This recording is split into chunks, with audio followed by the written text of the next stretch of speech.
Hi, it's Joy and today I'm going to be watching The Gifted Season 2 Episode 1 eMergence. This show is one of my absolute favourite shows. I'm so excited to be reacting to it and just to be watching it this year. I've had a countdown on my phone to the day I was going to be able to watch it and the time I was likely going to be able to watch it, and it's finally here.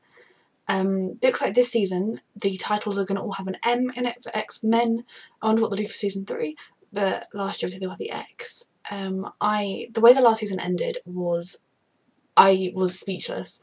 It was such a good finale. It was a devastating finale. It was a brilliant finale. I'm kind of sad this season that we're going to have the two factions. I mean, from a story point of view, it's going to be amazing. But I really loved the way they all worked together and they were all becoming one big family, and now that's kind of fractured. I think from the starting point, going into this, I would stand with, as they keep doing on social media, the Mutant Underground. Just because I think the way they go about things, a peaceful solution, trying to work together, trying to make it so that we can live in harmony, etc. That is the right way to do things. But I completely understand why characters like Lorna and Andy feel that that's not enough, that that's not working, that, you know, all that's causing is for them to suffer, that there should be another way, and that's why they've joined, I think it's the Inner Circle they're calling it. So while I think I would personally prefer and stand with the Mutant Underground, I understand the other side of it, and I understand why those characters in particular, or why anybody would make that choice.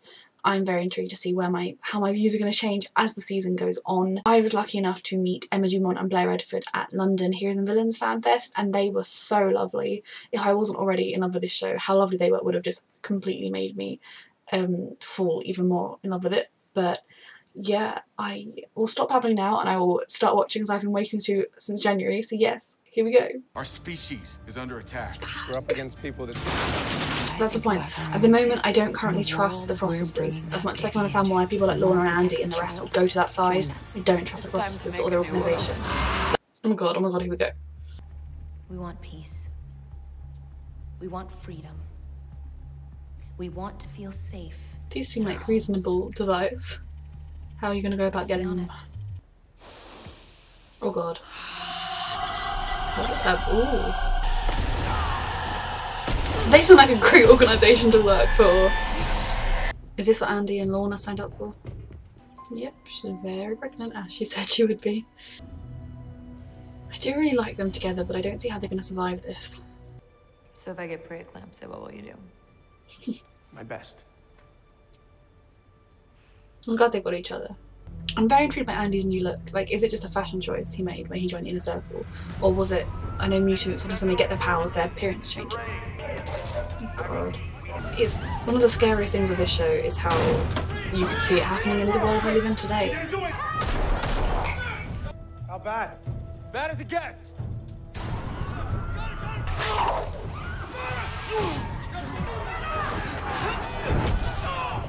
This is horrible. Looking for any survivors or escapees. They're coming in. We have to run. Run! I love all this teamwork. After my parents got killed. As soon as we're done here, we'll ask. I did too. Andy's doing fine. He's got your look. Starting a new family. Sorry, I was just kicking. I hope that place is going to be strong enough. I hear things, rumors, about the mutants that were part of the Inner Circle before.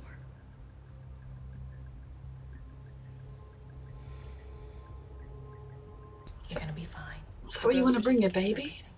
What? Don't underestimate John just because he can rock a man bun. He's very good at track. You're sexy when you do dishes. Thanks. I love these two together. What's going on? In the trailer, it looked like his powers were developing, so is that what's happening? Finding him isn't a priority? Of course it is. So I guess I've been having this fight a lot. I don't mind the shelters. Really. You know, Lauren. Can we do this later? So have they been meeting all this time? Andy?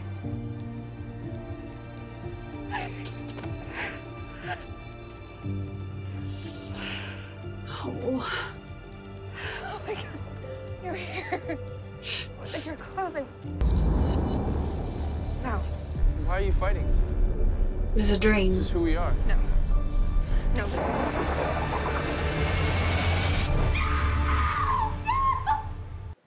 So she's really frightened by It's Andy weird. and Didn't feel like a dream. his saw him. choice to join that Yes. side, and that he could He looked older. use their power different. for bad. Where were you? But it's what he In the looks parking like, so lot. that's more than just a dream. I could see the. I imagine the inner circle would want Lauren, because if she were to be on their side, they could use the power of Fenris. Forget it. It's quite sad, because his family all last season fought to be together so hard. And now... What are you doing?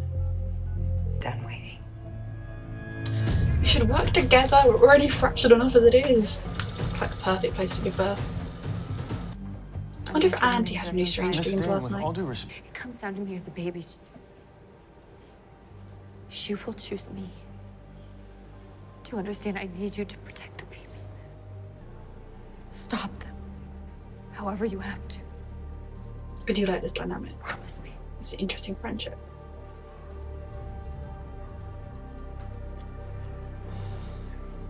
Yeah. Okay. Because, I mean, Lorna was 100% right that they would save her over the baby.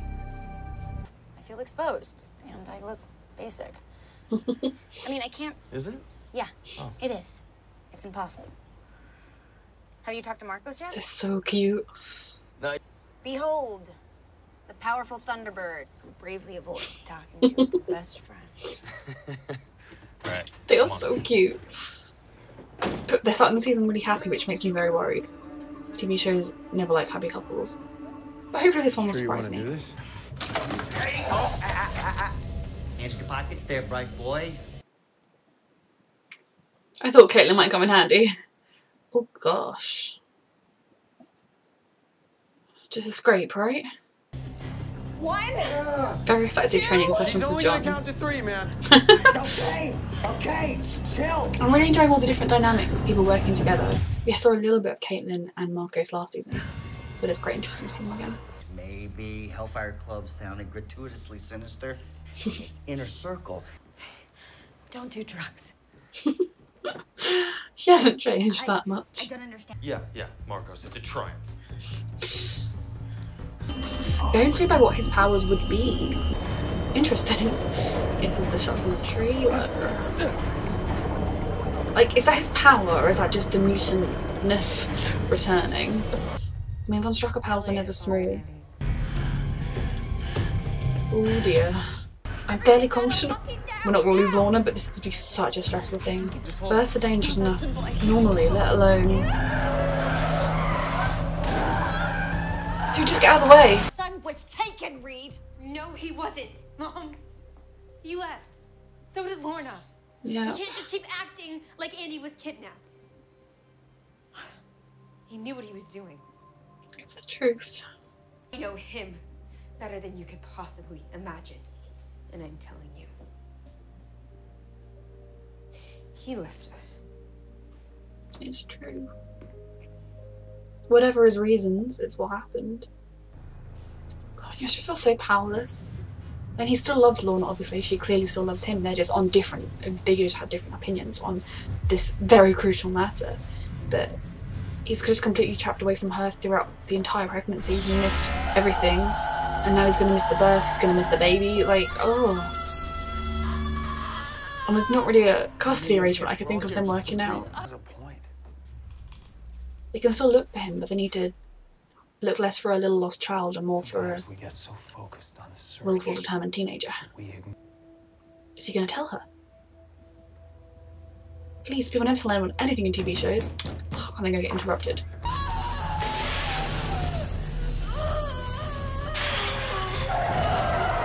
God. It's her. I mean, they know they're in the right She's out city, there. for sure. I think she's having the baby. Oh, Marcos. You just need to keep pushing. Come on. Doctor, Oh, God. you're not going to lose her. Oh, God. I mean, Andy is quite young to be in this situation, being the person that's got to try and make sure they let Lorna die because they save the baby. Are they going to try and follow it to the source? Can you just blink us there or something? Okay, A, we're miles from there, and B, we don't know where we're going. How many times do I have to tell you I'm not a freaking wizard? Oh, please. Just don't get pulled over for speeding, that would be very bad. This is very stressful. Are they going to get there in time? Your dream was Andy is here. Yeah, her dream. Totally a dream and not a nightmare. You need to be I mean, I don't strong. think Andy's We're gonna necessarily show you as why we're sort of here. We're evil gonna as he show was in the you dream, the but I can dawn see of why a new age. Lauren's thoughts would be that. Mutant kind. We can dream.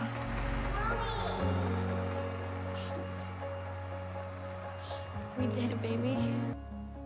More than anything. And show You me. can do it.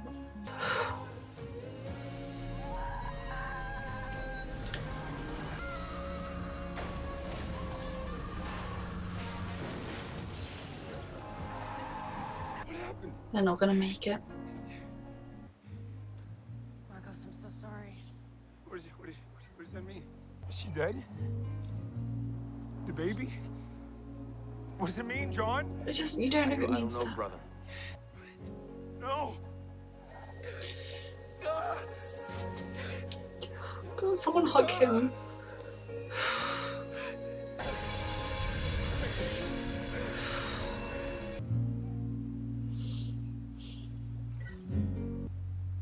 Their whole family should be together.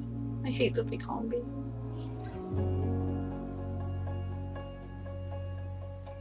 See, are they just happy because Lorna's going to trust them now because they helped her? Oh my goodness, that was a really, really good opening to the season. I think a lot of it had to be spent sort of setting up the way their world, the world was for these characters now. It's very different to last season. They had their central base. They were all very much together. They were not in two factions. They were figuring out their roles and their relationships. Whereas this episode, things are very different. I'm not entirely sure the Marcos, John, Clarice side of things struck as what their living arrangement is. They seem to all be living together in little apartments set near the shelter where they work. I'm still a little hazy on that. I'm sorry if I just didn't pick up things that were very obvious, but they're close, they're together, but they've actually got their own family, each like individual space. So I feel like Marcos could do with someone around. I really appreciated the look we got at the inner circle. We know how ruthless they are, and whatever their aims, I still think that kind of the way they're going about it is not for me. But so far, I don't trust them. I still don't trust, is it Reva and the Frost sisters? I don't trust them. I will trust like they will help, like when they help Lorna with the baby if it's in their interests. And another thing that was really interesting and also heartbreaking was Lauren's nightmare about Andy.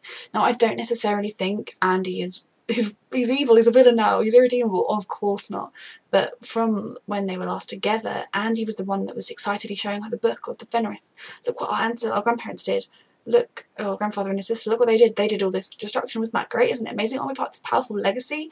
And Lauren's response to that was, oh no, that's awful. Oh my goodness, we should never use our powers ever again, if that's what it's going to lead to. Obviously they did use them in the finale and they killed people. I think that was the first time either of them had done that. So for Lauren, I think she's very worried that since he's been away, and he did leave willingly, she was 100% right. However old he is, that was a choice that no one 100% forced him into. I think the Frost sisters did. One of them did come and talk to him, which probably helped edge him in that direction. But I think that was likely the path he was going to take anyway.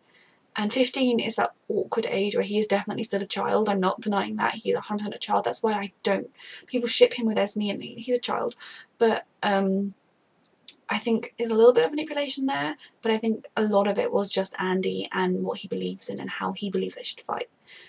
I'd like to think that that scenario in her dream would never happen, but for all we know, that was some weird premonition of some kind. I mean, it was definitely linked to it was somehow part of their link and their powers and their connection to each other, because she saw him looking the way he looks now, not the way he was when he left. So I found that a really interesting insight into Lauren and her fears. And yeah, Caitlin's desperate belief that Andy is their little Andy, you know, her precious little boy that could never do anything wrong, was taken from them, and that wasn't what happened. That's what she desperately, you know, if that's what happened, then they can just find him and everything will be fine. Whereas if they had made it to where the baby was born, Andy wouldn't have wanted to come with them. It would have been a really hard and tragic thing, and I'm actually kind of worried about the first time they are all going to meet up, because he's not going to want to come back and play Happy Families. He's quite content where he is now. That may change as the season goes on, and you know, I'm not even necessarily blaming him for going, but he did choose that over his family. And like when Lorna was understandably upset, which I'll come to, about Marcos not being there while she's having the baby. Andy's response was, "You've got a family, it's us, yay, we're her family."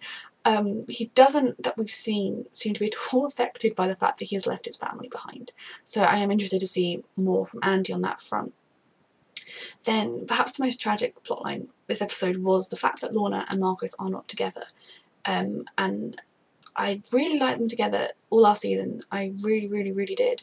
But I don't know whether or not this schism between the two groups can ever be fixed. I mean, from his point of view, she made the choice she knew he would never accept when she blew up the plane, and then she physically left. Again, I get her reasonings for that she wants to create this world, bringing that baby that she loves so much already into the world that now is awful, but bringing it into a world that she's created where mutants have equality.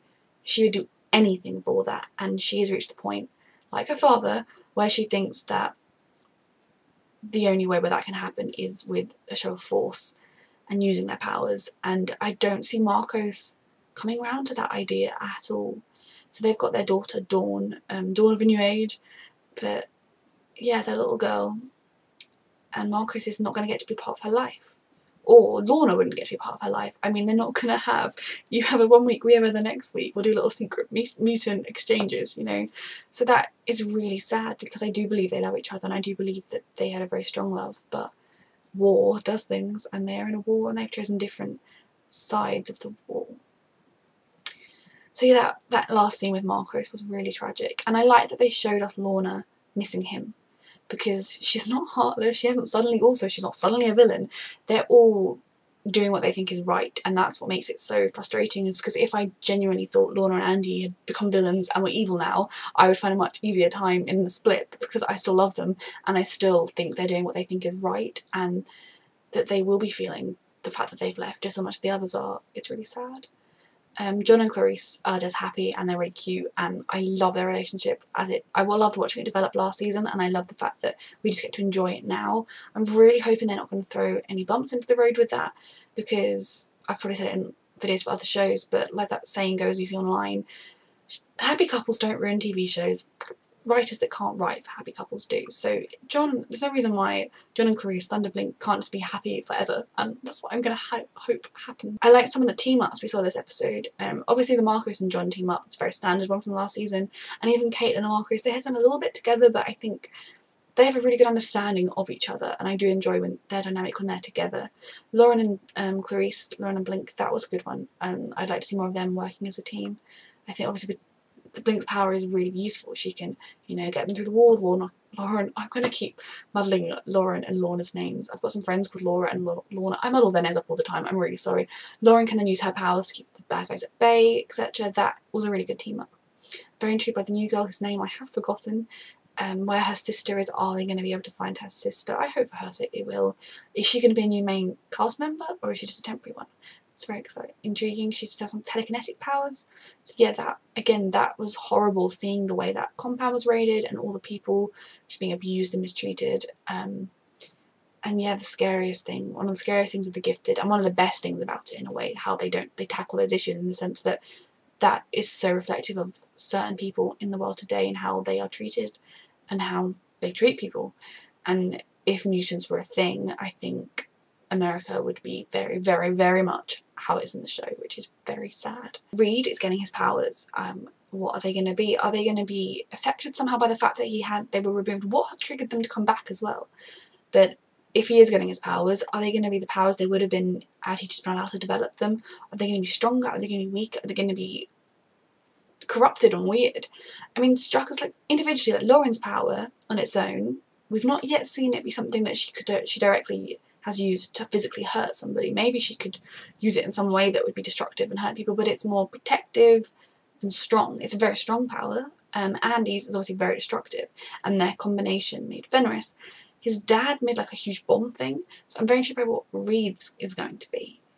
Very, very intrigued. Just that final sequence with Lorna giving birth and her vision of the perfect world that she desperately wants. I found it very interesting that the Frost sisters didn't include Marcos in that perfect future of her hugging her daughter. He could have very easily been there, but I think they definitely want to try and sever that link in Lorna's mind so that she isn't desperately missing him and they won't have to risk the thought of her going back to him, leaving their group, going back to the old way of thinking that they had.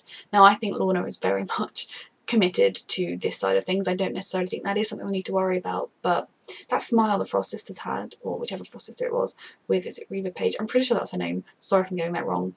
I don't know that was a, wasn't it lovely? She said a baby smile. That seemed much more like a, the plan is working kind of smile. Andy and Lorna's friendship is another dynamic that I'm really enjoying. I like that they're there for each other, and that it's quite clear that as of right now they don't 100% trust the people they're with. They maybe 80% trust them, or mostly trust them, but it's not 100%. That was a really good premiere, setting the pieces in place that we're going to develop over the rest of the season, showing us the character dynamics, where the characters are now. I loved it, and I desperately cannot wait for next week. So yes, thank you for watching.